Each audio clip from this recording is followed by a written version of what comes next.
Biafra. This is Biafra Liberation Army Network coming to you again.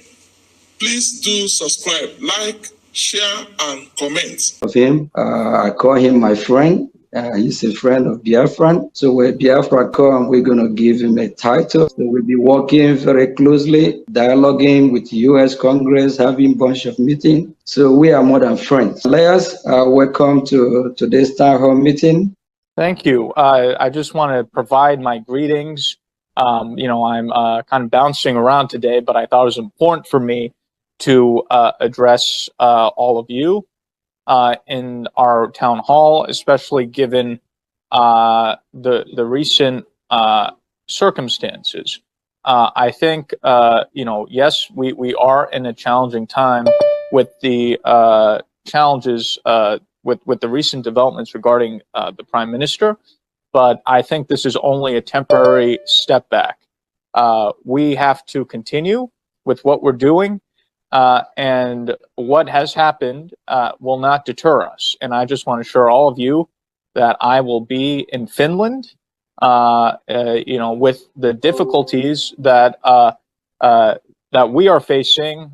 This is a time to stand by your friends, to stand by your comrades, and we will read. Not only are we not stepping back in any way, but we'll redouble our efforts here in Washington, D.C.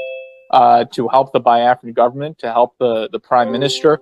Right before the incidents of what happened, I arranged for the Biafran government to retain one of the top international attorneys in the world, who I work very closely with, Armand Dabiri, who's represented many foreign governments, who's engaged in a lot of sensitive international activities throughout the world. And I made this move because I knew I didn't know what the Finnish government would do, but I knew that the Nigerian government is very devilish, and we always have to outsmart them. So that's why we brought on the attorney, who's been very helpful to us, including with this current situation with the Prime Minister. So I want to assure all of you that you should continue in your efforts. We will be victorious. And the reason why we are finding these challenges is specifically because the Nigerian government is concerned about the success we're having. That's why they're resorting to desperate measures. So we need to continue what we're doing. We've made a lot of progress. We can't let this very unfortunate setback stop the efforts we're making. We must continue our efforts because we're very close, not just with the convention, but with everything we're doing. I can tell you, I feel such a strong momentum in Washington for our cause. So I think the Nigerian government, because they're desperate, they're engaging in everything they can. We can't stop what we're doing when we're so close to what we want to achieve. So I just want to assure all of you that I'm sticking by the Biafran government, the Biafran people during this difficult time. I'm not phased in any way. And I think the Nigerian government is very upset about this because, there's a lot of Nigerian propaganda saying, oh, now with what has happened, the lobbyists are going to leave and we don't have to deal with them anymore. And I put out a very strong tweet saying that this is a fantasy, that I am sticking through this regardless of how difficult things get, and I'm not deterred, which I think made the zoo very upset. So I just want to assure all of you that, again, this is a very unfortunate situation, but I'm not deterred in any way. I will continue with what I'm doing. Our firm will continue with what it's doing. And I continue to plan to go to Finland and speak to all of you and see all of you in Finland. So, my message is stay strong, stay calm. Yes, this is a unfortunate matter we're dealing with, but we need to keep calm and be very strategic in terms of navigating the next steps. So that would just be my message to everyone. And thank you again for all that you're doing. And I look forward to seeing everyone in Finland. So thanks again, and I appreciate the opportunity to speak with all of you. It is, yeah. At least 1,500 people died in the last 3 presidential election campaigns. Was it my fault then? And there have been deaths so far in this one too. That's what we want to correct by making sure we do not continue to validate an evil entity that subject their citizens to death. So the only solution to this is to disintegrate this evil entity and allow people to make their choice so that they can develop and, practice politics in the best way possible, just like the Europeans here. So are you justifying the violence that comes from the kind of stuff that you... It is not, the violence is not about what I do. It is the provocation of the policy of Nigeria. Okay? So it is a long time bomb coming. So what you see happening now, Nigeria have a history of violence from the beginning of Nigeria.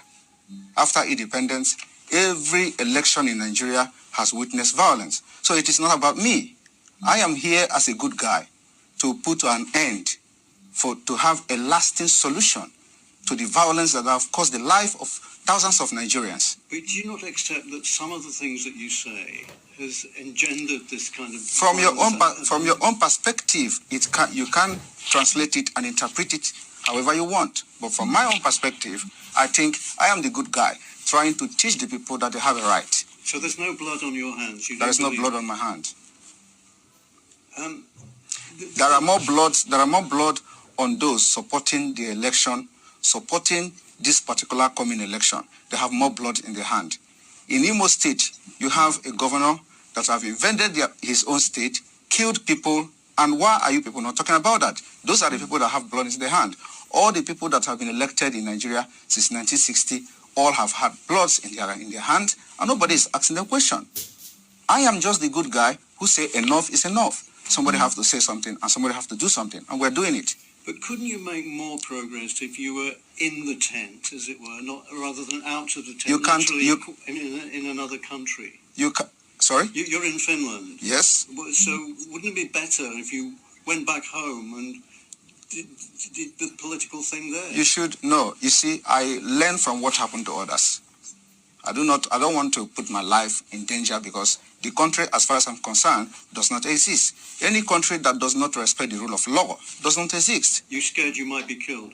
Not everybody. You know that. You can say that as well. Yes. There's a bounty on because yes, there's a bounty on my head because Nigeria, because of the Islamic agenda in Nigeria, whoever that rises up to say something that will, make the life of the people to be better, they want to kill the person. They assassinate people every day. And today you see that there is a video that has been released by a man called Ikenga Imo, when an assassin invaded his house and they wanted to kill him. They are police officers.